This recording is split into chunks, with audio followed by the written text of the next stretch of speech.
A trip for reconnection turns sour. When love turns into emotional manipulation, can you stay true to yourself? Me and my girlfriend were on a romantic trip in Italy, after some months of emotional distancing due to work. Then on the final day she suddenly wanted to stay without me to find herself despite the plan. So I cut her off financially and left. So here's the deal, me and my girlfriend of 2 years. Before the whirlwind of my current job kicked in, life with Jay, that's my girlfriend, was pretty much like something out of a feel-good movie. We met at a friend's barbecue, and clicked. She had this easy laugh, and a way of seeing the funny side of everything, which made every day a bit brighter. We spent countless evenings just walking through the park, cooking together, or binge-watching series. We were that couple always holding hands, always planning the next fun thing. Back then my work was steady, predictable 9-5 hours, so I always had ample time for us. But as things picked up at work, with me stepping into a more demanding role, our dynamics began to shift. It was subtle at first, missing a dinner date here, canceling plans there. I told myself that it was just a busy phase, that I'd regain control of my schedule. Jay was understanding too, always saying she got it, that work was important. But no matter how supportive she tried to be, I could tell it was wearing on her. The past 2 months have really highlighted how strained things have become. My new normal means more late nights, unexpected weekend calls, and constant emailing from home. We see less of each other, and when we do, the exhaustion and stress are as palpable. What used to be our downtime has turned into brief, often silent meals, with both of us glued to our phones. The intimacy that came so easily now feels like something we have to schedule, like another task on my to-do list. These changes have brewed undercurrents of resentment. Jay, once so laid back and jovial, now snaps over minor things like forgetting to buy milk or leaving a wet towel on the bed. We argue over these trivialities, but there's always an unspoken heavier air about time, about neglect. We haven't had a big blowout, nothing that dramatic, but there's this constant, nagging feeling of drifting apart, like we're slowly losing grip on what made us us. Recognizing the toll my new job was taking on Jay and me, I knew something had to give. I could see the strain in her eyes, the way her smile didn't quite reach as far as it used to. It was like watching the color fade from a vibrant painting. Guilt gnawed at me, a constant reminder that I wasn't there for her as much as I should be. She never complained much, but love doesn't need words to express when something's amiss. I decided to plan a vacation. Something grand. A gesture to show Jay just how much she meant to me and to perhaps salvage what was becoming of our once effortless connection. Italy seemed like the perfect escape, with its romantic landscapes, rich history, and the promise of delicious food. It was somewhere Jay had mentioned wanting to visit back in our easier days. I imagined us wandering through the streets of Rome, riding a gondola in Venice, and sipping wine under the Tuscan sun, reclaiming the magic that we'd lost to routine and tired late-night apologies. I handled them secretly, all the arrangements secretly, booking our flights and picking out the coziest hotels, aiming for a seamless, stress-free experience. When I finally told Jay about the trip, the surprise ignited a spark in her that I hadn't seen in months. The essence of Italy seeped into every moment of our trip, and it seemed each day offered a new adventure, a fresh opportunity to bridge the gap that had formed between us. One evening in Venice stands out vividly in my memory. We had booked a small boat to take us through the winding canals at dusk. The setting sun cast a warm golden glow over the ancient buildings, and the water mirrored the sky, turning our surroundings into a canvas of oranges and pinks. The boatman maneuvered us expertly under low bridges and alongside colorful, slightly tilting buildings. Jay and I sat close, our hands intertwined, the sounds of distant chatter and the gentle splash of water against the boat filling the air. There was a peace in that moment, a quiet contentment that I hadn't felt in months. She rested her head on my shoulder, and it felt like we were the only two people in the world. Another highlight was our romantic dinner in a quaint little restaurant in Rome. Tucked away in a narrow alley lined with ivy-covered walls, the restaurant was Jay's find, a place she had read about in one of her travel blogs. We dined outside under a string of small lights, the atmosphere buzzing with the soft murmur of other diners and the clink of glasses. We indulged in a meal of fresh pasta, drizzled with a truffle sauce that was nothing short of divine, paired with a bottle of local red wine, recommended by our waiter. Jay's eyes sparkled under the fairy lights as we talked about plans for the future, about places we still wanted to see, and about starting fresh when we got back home. For a few hours, it felt like we had recaptured the magic of our early days together, laughing and sharing stories with an ease that I had sorely missed. These moments, so full of promise and rediscovery, made the sudden shift on our last day all the more jarring. As we stood on that cliff in Naples, with the vast blue sea stretching out before us, I couldn't help but feel like the picturesque scene was mocking us, presenting a stark contrast to the turmoil that was unfolding between us. Someone's life can't really be like that. That's when she dropped the bombshell. Out of nowhere, Jay told me she needed more time here, in Italy, without me. She told me she wants to stay longer to find herself, and think about our relationship without me. I was stunned. There was no lead up, no conversation about feeling constrained or unhappy, not like this. Until that moment, I thought we were healing, getting better, finding our way back to each other. But her words made it clear she felt differently. She hadn't planned this with me, hadn't even hinted at needing more space until that instant. It felt like a betrayal, not just of the plans we'd made together, but of the progress I thought we'd been making. I felt a mix of emotions swirling inside me, anger, confusion, but mostly a deep unsettling sadness. Here I was, thinking we were mending our relationship, while she was apparently still questioning everything about us. The idea of leaving her there, in a foreign country, tore at me, but so did the feeling of being so unexpectedly pushed away. And it was supposed to be our trip, our time to reconnect, and now it was ending with her choosing to stay behind, to continue without me. This wasn't just a small hiccup. It felt like a seismic shift in what I thought our future was going to look like. The conversation escalated quickly from her initial bombshell. Standing there, overlooking the Mediterranean, the salt air mixing with the tension between us, I struggled to keep my composure. I needed to respond, to say something, because silence would just be acceptance, an agreement to her sudden plan without any consideration of what it meant for both of us. So, as calmly as I could muster, I addressed the financial side of her decision, a decision she had made alone but one that would affect us both. Jay, I began, trying to keep my voice even. I want to support you in finding whatever it is you're looking for, but if this is something you need to do alone, then I think it's only fair you take on the financial responsibility for it too. I explained that the trip as planned was something I could prepare for, budget for, but extending it was beyond what I had anticipated. As Jay's voice grew louder against the backdrop of the cliffside, her words cut through the gentle hum of the waves below. The tension was palpable, and her accusation stung deeply. How can you just cut me off like this? Is this how you show your love? By holding money over my head? Her eyes, usually so warm and inviting, now flashed with a mixture of frustration and desperation. I tried to keep my own emotions in check, to respond without escalating the situation further. Jay, this isn't about money, I replied, my voice steady but filled with emotion. It's about us, about commitment. When you say you need to stay longer without me, it feels like there's something more, something you're not saying. The accusation stung. This wasn't about money, not really. It was about boundaries, respect for the decisions we were supposed to make together. This trip was meant to be a gesture of healing, not a gateway to a unilateral decision that left me both financially and emotionally overextended. She looked away, her eyes scanning the horizon. I could see the gears turning, her mind wrestling with the implications of her desires versus the realities of our relationship. The air between us felt charged, heavy with unsaid things and unresolved emotions. I took a deep breath, trying to read between the lines of what she wasn't quite saying. The idea of her needing time alone here now seemed to point to something more than just soul searching. Jay, are you telling me everything? I asked gently, hoping to coax out what was really on her mind. We ended the conversation with no real resolution, the issue hanging over us like a dark cloud. She was hurt, feeling unsupported in her moment of need for independence. I was confused and upset, feeling like the partner left holding the pieces while she sought something I couldn't give her on those cliffs. We spent our last night in Italy in silence, each lost in our own thoughts, wondering what the next step would be for a relationship that had just faced one of its toughest tests. When I returned from Italy, the tension between Jay and me hadn't eased, but the addition of our friends' opinions only magnified the stress. It started with a few offhand comments during a group video call, when one of our mutual friends, Mark, mentioned hearing about our little disagreement in Italy. The word choice felt minimizing, and the discussion quickly spiraled from there. Dude, you left her stranded in Italy. That's harsh, Mark said, shaking his head, his tone more accusatory than concerned. Another friend, Lisa, chimed in. Yeah, I mean, I get that you're upset, but cutting her off financially, that seems a bit extreme. Their words stung. Here were people who knew us both, who knew our dynamics and the struggles we'd been facing lately. Yet it seemed they only saw the situation from one side. Jay's.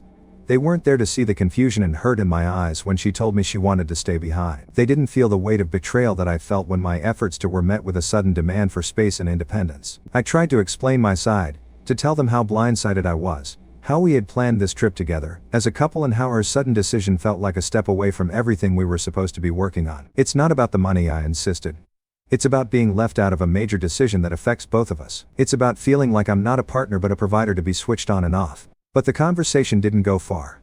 Their minds seemed made up, and the more I tried to justify my stance, the more defensive I sounded, which only seemed to validate their criticisms. The call ended with a heavy silence, and I was left feeling isolated, not just from Jay but from my friends too. This rift made me question a lot of things, not just my relationship with Jay, but also my friendships. It felt like they were quick to judge without understanding the full complexity of the situation. Or maybe, I wondered, had I failed to communicate the depth of my feelings effectively? Either way, I felt cornered and misunderstood, caught between defending my boundaries and appearing uncaring to the people whose opinions mattered to me. It was a precarious balance, trying to maintain my stance while navigating the disapproval of friends I had once relied on for support. Update: wow. I can't believe my situation got so many of your attention. Well, thank you for all of your advice. A month had dragged by since Jay decided to extend her stay in Italy, a decision that stretched the fabric of our relationship to its limits. The weeks were marked by a strained exchange of messages, brief, cold, and sometimes days apart. I had hoped the distance might bring some perspective, perhaps soften the edges of the conflict we had left simmering. Yet, as her return approached, a knot of anxiety grew within me, tightening with each passing day. She didn't call to let me know she was coming. I simply heard the key turn in the lock of our apartment. The sound, once a signal of comfort, now struck a chord of apprehension. As she stepped inside, the air shifted, heavy with the weight of unspoken grievances and pent-up frustrations. She looked different, tired, yes, but there was also a hard set to her jaw, an armor she had donned during her time away. The door barely closed behind her before the storm broke in. How could you just cut me off like that? Jay's voice was sharp, her words sluicing through the tense air. Her bags dropped to the floor with a thaw, mirroring the heavy drop of my heart. I had not cut her off financially without a warning. I had told her during our last painful conversation in Naples that if she chose to stay longer, she would need to do so on her own dime. But it seemed she had either misunderstood or chosen to reinterpret the facts. I didn't cut you off, I replied, trying to keep my tone level despite the rising tide of emotion. I said if you decided to stay longer, you'd need to manage without my financial support. You made that choice, not me. You left me stranded in a foreign country, she exclaimed, her face flushed with anger the moment she saw me. The accusation felt like a slap, harsh and unfounded. It was the breaking point after weeks of built-up tension and uncertainty. I didn't leave you stranded, Jay, you chose to stay. We had a return ticket already booked, I retorted, my voice rising to match hers. I felt betrayed, not just by her decision to extend her stay without discussing it with me, but now by her twisting of the facts. But it was as if the careful plans I had made, meant to bring us closer, had been forgotten, discarded like an inconvenient truth. The argument spiraled quickly. Jay paced back and forth in the living room, each step seeming to echo her escalating frustration. You could have supported me, understood that I needed more time, she argued, throwing her hands up in exasperation. And you could have talked to me about it. Jay, communication goes both ways, I shot back. The gap in our perspectives seemed insurmountable. I had envisioned our discussion as a chance to air our grievances and seek understanding, perhaps even find a way to mend the rift between us. Instead, it turned into a volley of accusations and hurt feelings. As we argued, the hurt became palpable, filling the space between us with words and silences equally heavy. The room felt smaller, as if the walls were inching closer with each passing moment of our disagreement. I could see the strain in her eyes, mirroring my own fatigue. It was draining, this dance of stubbornness and pride. And it hurt more because it was with Jay, the person I had once been so in sync with. Finally, with neither of us willing to budge, Jay grabbed her bag and keys. I can't do this right now, she said, her voice breaking a little. I need some space to think away from here. Without another word, she left the apartment to stay with a friend. The door closed with a definitive thud, marking the physical and emotional distance now fully imposed between us. The weeks following Jay's departure from our apartment were a haze of confusion and melancholy. I tried to keep myself busy, diving into work and avoiding our mutual friends as much as possible. Not ready to face the questions or the pitying looks. It was during one of these long evenings, as I was leaving the office later than usual, that I ran into Ben, a close friend who had always been more like a brother to me. Hey man, Ben greeted me, his expression uneasy as if he was wrestling with something he wasn't sure he should say. We decided to grab a coffee, finding ourselves seated across from each other in a quiet cafe that was almost closing for the night. The low buzz of the few remaining patrons gave a semblance of privacy. Ben hesitated, stirring his coffee slowly. Look, I wasn't going to say anything at first. I thought it wasn't my place. And maybe it isn't, but he trailed off, looking up at me with a serious expression. I heard from E, she's close with one of Jay's friends. You know that Jay's been, well, she borrowed quite a bit of money from friends and relatives back when she was in Italy. I felt a knot form in my stomach. Borrowed money. The Jay I knew was financially prudent to a fault, Ben continued. Yeah, and there's more. They said she partied a lot over there, and got pretty wild, and, he paused, the weight of his next words hanging between us. She met someone, something happened, and now she's back here, and she's pregnant. The news hit me like a physical blow, each word a punch that knocked the wind out of me. Pregnant. My mind raced as I tried to piece together the fragments of this new, jarring reality. But Ben wasn't done. There's talk that she's planning to make a scene. To claim the kid is yours, to get you to take responsibility. I was stunned into silence, the coffee in front of me growing cold. It felt surreal, like a plot from one of those overly dramatic TV shows Jay and I used to watch together and critique for being too unrealistic. But this was real and it was happening to me. Why would she do this? I finally managed to ask, my voice a mixture of disbelief and anger. I don't know, man, Ben replied, shaking his head. Maybe she's desperate, maybe she's not thinking straight. But I thought you should know, from someone who cares about you. I thanked Ben, my mind of whirlwind of emotions, as I left the cafe. The night air felt colder as I walked home, the streets empty and echoing with the footsteps of my solitary return. Betrayal, confusion, hurt, it was all there, building up a storm inside me. What was I going to do? How could I confront Jay about this? The trust we had built over years seemed to crumble in an instant, leaving me to navigate the debris of our shared past, and an uncertain, possibly contentious future. The days following my conversation with Ben were a blur of sleepless nights and distracted days. The seed of doubt he had planted grew into an overwhelming tangle of suspicion and uncertainty. Was Jay really planning to betray me so profoundly? Or was this all some kind of misunderstanding? I needed answers, and I needed them before Jay could make any moves. I started with our mutual friends, casually bringing up Jay in conversations to gauge their reactions. I'd steer the topic towards our relationship, watching carefully for any sign of discomfort or evasion that might suggest they knew more than they were letting on. Despite my efforts, nothing substantial came out of these interactions. It was as if Ben's story was an echo in a void, leaving me even more isolated with my worries. Frustrated but not deterred, I decided to take a more direct approach with someone who would know the truth. Kay, one of Jay's closest friends, she has always been honest with me ever since. She wasn't one to mince words or shield her thoughts behind polite facades. If anyone would tell me the truth, it would be her. I reached out to Kay under the guise of needing advice about how to repair things with Jay, a pretext that wasn't entirely false. We met at a small cafe, one of those cozy places with a comforting buzz that makes it easier to open up. As we sat down with our coffee, the casual start quickly shifted as I probed deeper. Kay, I've heard some things, and I just want to understand what's going on with Jay. I began, my voice steady but my hands betraying me with their slight tremor. I watched Kay's face closely, her expression changing from friendly concern to a more guarded wariness. What have you heard? She asked, her tone cautious yet curious. I hesitated, then decided to lay it all out. That I might be trying to trap me, makes me believe that I'm responsible for a situation that I had no part in creating. That she might be expecting, but the circumstances aren't what they seem. Kay's demeanor shifted as she continued, her eyes still fixed somewhere outside the window, perhaps finding it easier than meeting my gaze directly in such a difficult moment. And there's something else you should know, she added, turning back to look at me, her expression a mix of sympathy and resolve. After Jay realized she was pregnant, she panicked. Given everything, she didn't know how to handle it. So she got a paternity test done, just to be sure, you know. Kay's voice was steady but her hands fidgeted with the coffee cup in front of her. The results came back, and you are not the father.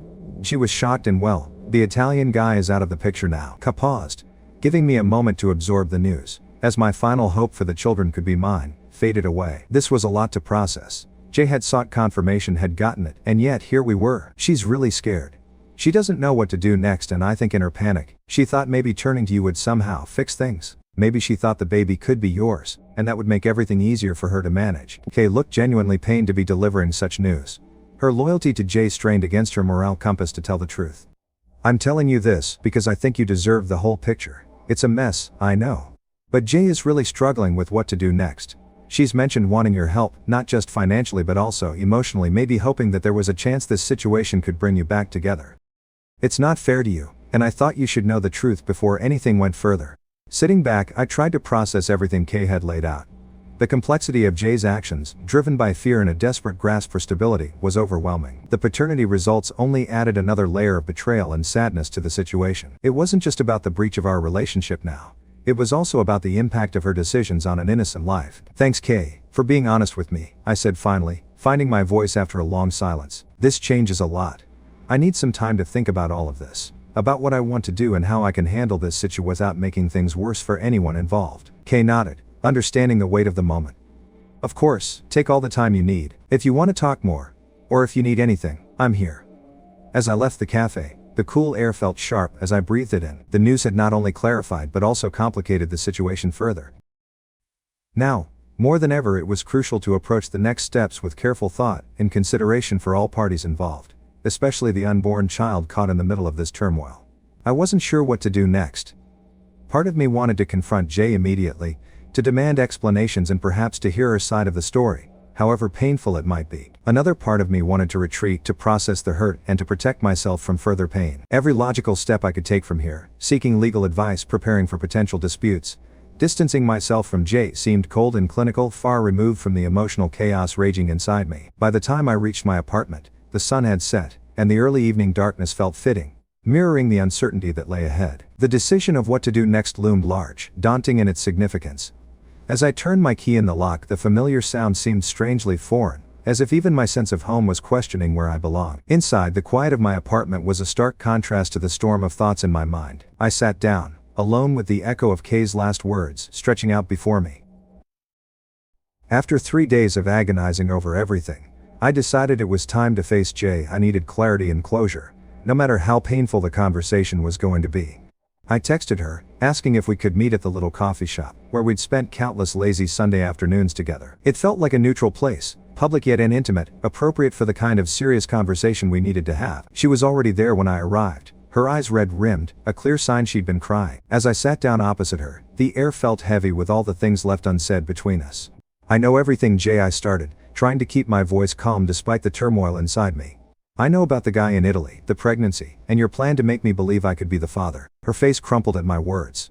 "I was so confused," she managed to say, her voice a whisper. "I thought, maybe if you thought the baby was yours, we could go back to how things were." The hurt was palpable, stinging fresh like a wound reopened.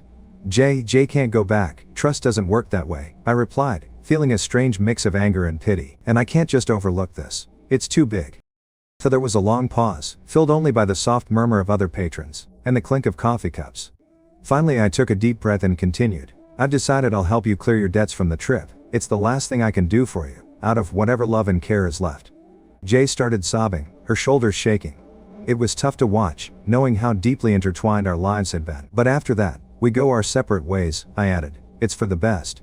Helping her financially was a decision I made not just out of mercy for her, but as a way to free myself too. From guilt, from the what-ifs, and from a relationship that had become too fractured to mend. As hard as it was, I knew it was the right step towards healing, towards not letting the situation keep a hold on me any longer. As I stood up to leave, the finality of the moment sunk in. Jay was a significant part of my life, but it was clear the chapter had to close. Walking out of the coffee shop, I felt a weight lift off me, a sorrowful relief, knowing that this was a necessary end for both of us to move forward.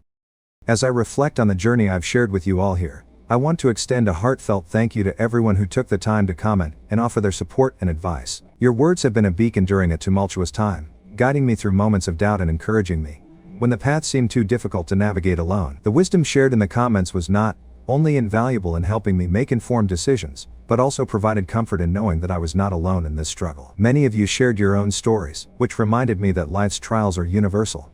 Yet they also bring us together in understanding and solidarity. I am especially grateful for those who reminded me to stay true to my values and to approach this situation with integrity and compassion. Your reminders to protect my emotional well-being and seek professional advice were crucial in navigating the complexities of this situation. Thank you too for the reminders about self-care and the encouragement to look forward after difficult choices. These messages help me maintain perspective and focus on healing.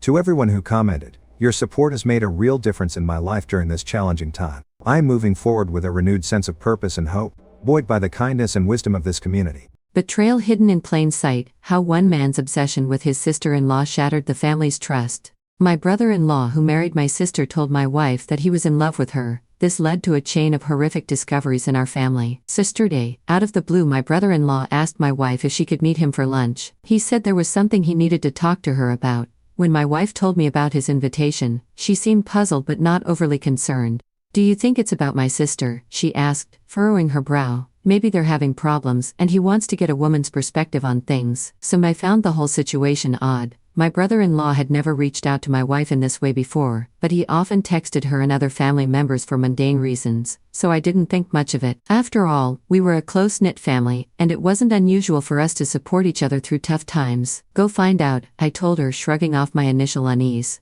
My wife agreed, deciding to meet him at a cafe near her office the next day. The next morning, as she was getting ready for work, she mentioned lunch again. "So I'm still not sure what this is about," she said, a hint of worry in her voice. I reassured her, saying it was probably nothing serious. "Just listen to what he has to say, and if it's something we need to help with, we'll figure it out together," I said. It's a busy cafe, filled with the usual lunchtime crowd, and my wife feels a bit more at ease, being in such a public setting. She arrives a bit early, finding a table near the window where she can keep an eye on the entrance. He arrives a few minutes later, looking more nervous than she's ever seen him. They exchange the usual pleasantries, talking about work and the kids for a few minutes. But then, as soon as their food arrives, he takes a deep breath and dives into what he really came to say. He starts by complimenting her, telling her how beautiful she looks. At first she thinks he's just being polite, but then he keeps going. He tells her how she's always been the light in his life, how she makes him feel things he's never felt before. It was love at first sight, he says, his voice trembling slightly. I've loved you since the moment I first laid eyes on you. If you were mine, I would treat you like the queen you are. I'd give you everything you deserve. My wife is stunned. She stares at him, unable to believe what she's hearing. This man, my brother-in-law, married to my sister and father of their 2 kids, is pouring his heart out to her. He lays it on thick, making grand promises about how different life would be if they were together. He goes on, saying how he's been holding these feelings in for years, how he's watched her and admired her from afar, feeling more and more that they're meant to be together. She tries to interrupt, to tell him he's making a huge mistake, but he keeps talking over her, almost as if he's rehearsed this speech 1,000 times in his head. Mind you, this man has always had a friendly relationship with my wife. Our families see each other often since we're a close-knit bunch. He's always been the fun uncle to our kids, the guy who's there at every family barbecue, every holiday dinner. He does text my wife frequently, but it's always been about mundane things, the kids' schedules, family events, things like that. Nothing overly sexual, nothing that would set off any alarms. In fact, he texts and calls my mom too. They have a friendly rapport, and none of us ever thought anything of it. To us, he's always been just a good guy, someone we trust implicitly. So to hear my wife recount this to me is like a punch to the gut. My wife doesn't let him finish. She stands up, her chair scraping loudly against the floor, and walks out. She's shaking as she calls me, telling me everything that just happened. While she's on the phone with me, the texts from him start. First it's apologies, he didn't mean it, he thinks it's only infatuation, he's sorry for making her uncomfortable, but the damage is done. She leaves work early to come home and talk to me about this, her phone buzzing incessantly with his calls and messages. I tell her to answer one of his calls, to put him on speaker so I can hear. He's crying, begging her not to tell my sister. He keeps saying it was a mistake, that he misread signals, that he thought she felt the same way. Apparently when we were together this past weekend, he thought my wife was flirting with him, that they had a moment alone in our kitchen where he felt a connection. My wife is a major ballbuster, and I suppose I can see how that can be taken as flirting, but this is beyond anything we could have imagined. He asks if she told me, and I answer yes, as I'm on speaker. Then he starts begging me too, pleading for us to keep this a secret. This went on for a while, him begging and us listening. So my main question was whether he had cheated on my sister before. He swore he hadn't, swearing on his kids' lives that it was just my wife. He said I should understand that it was her, only her. At that point I was done listening. I told him I wasn't going to do anything tonight and that I'd call him tomorrow. Now we're left with this mess, not knowing what to do next. My wife says we should drive over there right now and tell my sister, but the idea of wrecking my sister's family is killing me. Thinking about what this will do to my nieces makes me want to vomit. I know the right thing to do is to tell my sister, but I'm also thinking about my wife. It's not her fault, but there's sure to be resentment from my family. Even if my sister doesn't divorce him and they reconcile, I can't see how we'll ever be together again like we were before, if at all. This whole episode can tear my family apart. I don't give a shit about him. He tried to destroy my family, but I do care about everyone else. Update. So everyone that told me last night that I couldn't wait to tell my sister was right. A little after 12, I got a call from my sister. She sounded upset, said she had to tell me something. My heart sank as she explained that her husband, my brother-in-law, had come to her in tears, claiming my wife had tried to begin an affair with him. He spun a tale where my wife was the instigator, trying to shift the blame entirely onto her. I could hardly believe what I was hearing. I immediately told my sister that wasn't the case and assured her I would be right over. This situation needed to be addressed face to face, not over the phone. I hung up and with a sense of urgency, called my parents. I woke my mother and father, explaining what was happening in quick, clipped sentences. My father was furious, my mother sounded shocked, but resolute. They agreed to head over to my sister's house to sit with her kids, offering the support she would desperately need right now. In Palatukor Nastiu. Entinamidu went to Nakaport. So next I called my younger brother. He groggily answered, confusion turning to alarm as I filled him in. He promised to come over to our place and stay with our kids, ensuring they wouldn't be left alone during this turmoil. His calm, steady presence would be a comfort to them. Meanwhile, my wife was already gathering her things, her face pale and drawn. She was dreading the confrontation, but knew it was necessary. We left the house in a hurry, the drive to my sister's place feeling longer than it actually was. The silence in the car was heavy, both of us lost in our thoughts. When we arrived, the scene was even more tense than I had imagined. My sister is out on the front porch with my brother-in-law when we get there. He looks beaten, eyes downcast, his posture slumped in defeat. He knows we have the texts and voicemails, the undeniable proof of his betrayal. I really don't know what he was hoping to accomplish by calling my sister in the middle of the night with his lies. Maybe he thought he could get ahead of the story, twist the narrative to save himself, but it was a futile effort. As we walk up to them, the tension in the air is palpable. My wife is trembling, her face a mask of controlled anger and hurt. She hands my sister her phone without a word. My sister takes it, her hand steady but her eyes burning with a mix of fury and pain. She scrolls through the texts, her expression hardening with each one she reads. And then she listens to the voicemails, the damning evidence of his declarations and her refusals. Before she can say anything, my brother-in-law starts sobbing. This is a man who runs into burning buildings, who faces danger daily without flinching. Seeing him like this, broken and vulnerable, is jarring. His cries are deep and guttural, raw with regret and fear. It's a scene that's almost surreal. A big tough firefighter brought to his knees by his own actions. Sister's face remains impassive, a mask of stern resolve. She's always been tough, but right now she's unyielding. She waits for him to finish, her silence more powerful than any words. When he finally quiets down, still hiccuping with the remnants of his sobs, she speaks. "So pack a bag and go," she says, her voice cold and clear. "I can't stand to look at you." He tries to argue, to plead his case, having none of it. "Stop it," she snaps, cutting through his words. "So there's nothing you can say that will make this better." She turns away from him, walks over to my wife, and pulls her into a hug. It's a moment of solidarity between them, a small comfort in the middle of this nightmare. They've been friends since college, and the strength of their bond is evident. It's a relief to see that despite everything, they're standing together. This leaves me standing with my brother-in-law. He's a wreck, his face red and swollen from crying, his shoulders slumped. He looks at me, his eyes pleading for some kind of understanding or forgiveness, but I have none to offer. He tries to speak, his voice cracking, but I cut him off. "You need to leave," I say firmly. "This is your mess, you need to deal with the consequences." He nods, defeated, and slowly makes his way inside to pack his things. My sister stays with my wife, the two of them talking quietly, leaning on each other for support. The rest of the night is a blur of conversations and plans. We all rally around my sister, helping her figure out what to do next, how to protect her kids from the fallout. For my sister begins questioning my wife, trying to understand why her husband thought any of this could possibly work out. He must have had some reason to believe she reciprocated his feelings. My sister insists that there hadn't been any issues in their marriage, everything had been normal. My wife is crying at this point, tears streaming down her face as she tries to make sense of the situation. "There's nothing you haven't seen," she says, her voice shaking. She hands my sister her phone again, and together they painstakingly go through every text message sent over the past 2 years.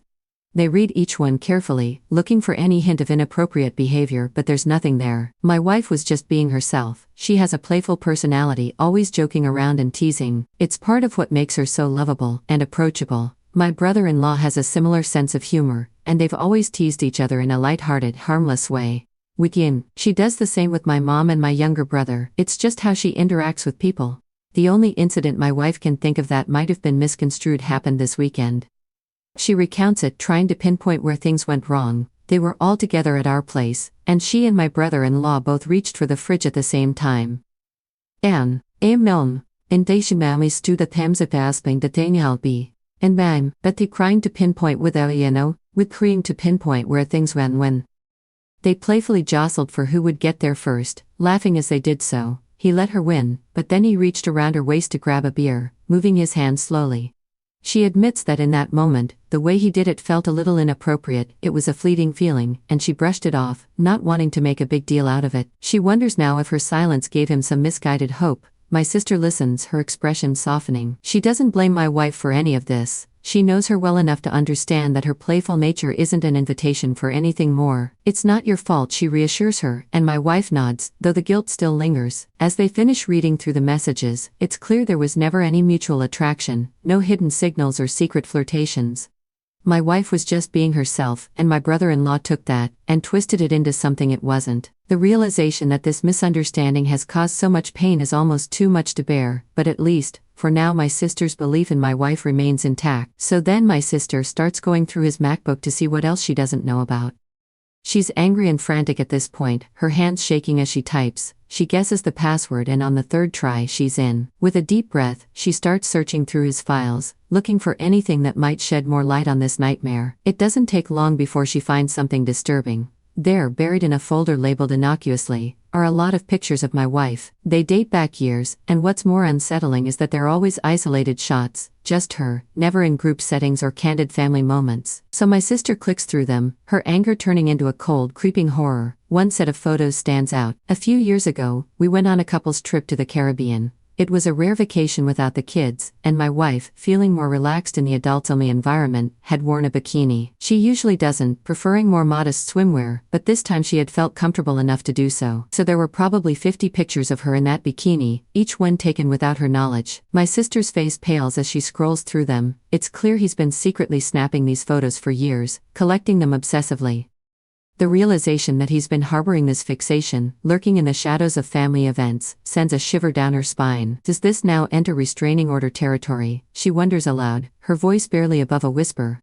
This has taken a creepy turn, far beyond what any of us had imagined. The boundary between inappropriate and outright disturbing has been crossed. She calls us over, showing us the pictures. My wife gasps, her hand flying to her mouth in shock. She had no idea he was doing this, no inkling of his obsession. My sister, her anger now tempered by a deep sense of betrayal, starts talking about next steps. Legal action, protection for her kids, and a restraining order, all possibilities that need to be considered now.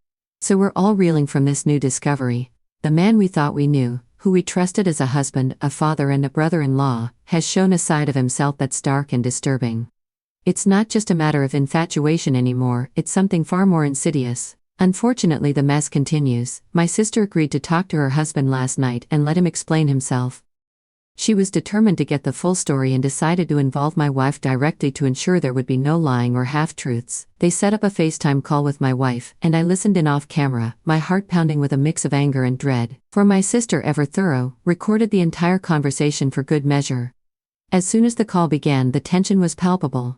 My brother-in-law looked exhausted, his eyes red-rimmed and swollen from crying. He started hesitantly, his voice shaky, but as he spoke, the truth began to pour out, and the story unfolded in a way none of us had fully anticipated. He admitted he's been obsessed with my wife for years. It started the day I met her, he confessed, his voice barely above a whisper. He went on to explain that it was during one of those early gatherings where my sister, eager to introduce her new boyfriend to her friends, had brought him along. My wife and I were dating at the time, but he had met her before he met me. At first he thought his feelings were purely physical, an innocent crush that he could brush aside. But as time went on and he spent more time around her, he realized it was more than that. He became fixated on her personality, her laughter, the way she interacted with everyone around her. He described moments where he found himself watching her, captivated by her presence, even as she was just being herself, playful and kind. He detailed how he had tried to suppress these feelings, convincing himself that they were harmless. But over time, his obsession grew. He started finding ways to be near her more often, volunteering to help with family events, making excuses to text her about trivial things. It was a slow, insidious process that eventually led to the point where he felt compelled to confess his feelings, deluding himself into believing she might feel the same way. My sister listened, her face a mask of controlled rage and heartbreak. She didn't interrupt him, letting him dig his own grave with each word. My wife, on the other hand, was visibly shaken. Hearing how long this had been going on, how deeply his obsession ran, was almost too much for her to bear. When he finished, there was a heavy silence. My sister finally spoke, her voice icy and measured. "What made you think that my wife would leave me for you?" she asked, her eyes boring into his ha. He stammered, struggling to find the right words. He mentioned the supposed mutual attraction. The moments he had misinterpreted as signs of her reciprocation. My wife and sister exploded at that point, their pent-up anger and frustration spilling over. There was a lot of cussing, a lot of screaming, the raw emotion of betrayal and hurt coming to the forefront. So my wife hung up the call, her hands trembling, her face pale. She was concerned for me, for us, assuring me repeatedly that the attraction was one-sided. I believed her. I always had. Even if she did find him physically attractive at some point, I knew she would never act on it. She's serious about trust and fidelity, something she made clear early on in our relationship. This whole ordeal was a twisted fantasy of my brother-in-law's, a dangerous delusion that had nearly torn our family apart. The tension that had been building up during the call finally erupted into a storm of cussing and screaming. My wife's voice was a mix of fury and hurt, while my sister's was steely and unforgiving. The barrage of emotions was overwhelming, the air thick with betrayal and disbelief. The phone call abruptly ended when my wife, shaking and distraught, hung up because she was concerned for me. She turned to me, her eyes wide with fear and confusion. It was one-sided, she assured me, her voice trembling. I never thought it wasn't, I replied, trying to soothe her. Even if she did find him physically attractive at some point, I knew she would never act on it. She's just not that type of person. Early on in our relationship, there was a moment that encapsulated her stance on trust and fidelity perfectly. I remember watching her one morning as she was dressing, admiring her without saying a word. She noticed, gave me a teasing smile and asked if I liked what I saw, but then her expression turned serious, almost cold. "Never fuck up," she said, her tone leaving no room for misunderstanding, "or you'll never see this again." She meant every word. My wife is serious about trust. Once it's broken, it's almost impossible to mend. As I sat there replaying the chaotic scene in my mind, I couldn't help but reflect on my brother-in-law. So I knew he was a little cocky, always walking with a certain swagger, but my God, I never knew he thought so highly of himself to believe he could pull off something like this. His delusions of grandeur were staggering, completely detached from reality. I talked to myself